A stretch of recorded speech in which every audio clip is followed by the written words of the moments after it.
I'm Enid. Welcome to my kitchen for a lesson on how to prepare fire cider.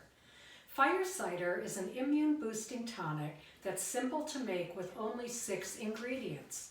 For years, I've dosed myself with fire cider when I feel the very first hint of a cold coming on, and I never fly on an airplane without carrying a small bottle and taking a few droppers of it. Now, with everyone concerned about trying to stay healthy during the COVID-19 pandemic, it can't hurt to try to boost your immune system. I'm not claiming that fire cider will prevent you from getting sick or cure an illness, but I can say that I've used it for years with good effect. And I used to spend nearly $20 for a 2-ounce bottle that costs only about 20 cents to make. I'm preparing just even less than half the recipe because I still have some at home. The proportions do not have to be exact, but here's what you need to make about a quart. A 1/4 cup each of garlic and onion, about 1/2 cup each of horseradish root and ginger, and about 2 hot peppers. Habaneros are best, but a jalapeno will do. And about 3 cups of raw apple cider vinegar.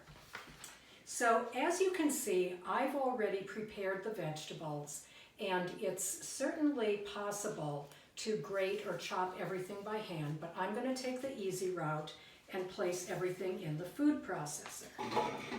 So here we go with the horseradish, the ginger, the hot pepper, the onion, and I had these nice gigantic cloves of garlic, so I didn't have to peel too many. So I'm going to put the top on the food processor, and it'll just take a couple pulses, so watch your ears for a sec. Well, maybe a little bit longer. There you go. So now, all you have to do is put the contents into a glass jar.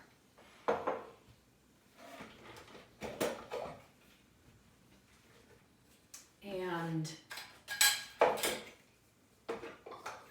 just scrape it off of the blade.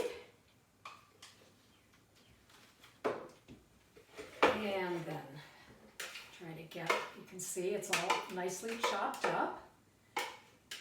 And I'm going to put it all into my glass jar.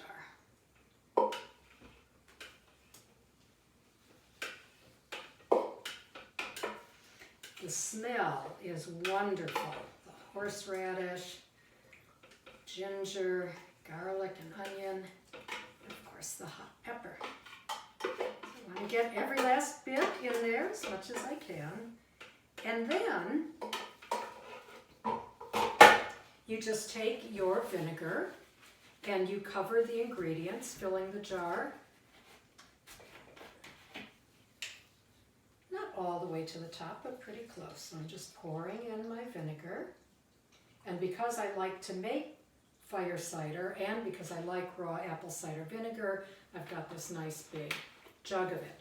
Now, before you put the top on the jar, you will want to put a piece of wax paper or parchment paper between the jar and the metal lid because it can be kind of corrosive on the metal. So I just got to get that top on nice and tight because your jar now has to sit in a cool, dark place, preferably a basement or maybe a cupboard, for a full month. And during that month, you want to give it a shake every day. Okay, so just give it a nice shake like that. And mark the date on your calendar so that you know when the month is up. Now, for the purpose of this video, we're going to pretend that my fire cider has sat for a month. Of course, it'll be much darker in color by then, but once it has sat, you open it up and you'll want to strain it through a cheesecloth because you want just the cider without the pieces of vegetable. So I have a container and a strainer and a piece of cheesecloth, which you can get at the grocery store. So I put the cheesecloth on top of my strainer, and I'm going to pour everything in. And of course, I've made sure that I have a container that's large enough to hold everything. And then you can pick it up and give it a nice squeeze to get everything out, all the good liquid that you can get out. And there's a little sound of a dog eating, but we won't let that bother us. Okay, so we take this aside, and then you would like to store your finished fire cider in a dark jar. So if you have a container like this, you can pour it in, but you might also want a funnel for putting it into either your large container, or I keep it in these small medicine dropper bottles, which you can get many places. They come in a variety of sizes. It's nice to give as gifts. And I happen to like the taste of it just straight. I squirt it right into my mouth. But if it's too strong for you, you can put it into some water or herbal tea to dilute it, or it's delicious as a salad dressing. So thank you so much for watching, and here's to your health.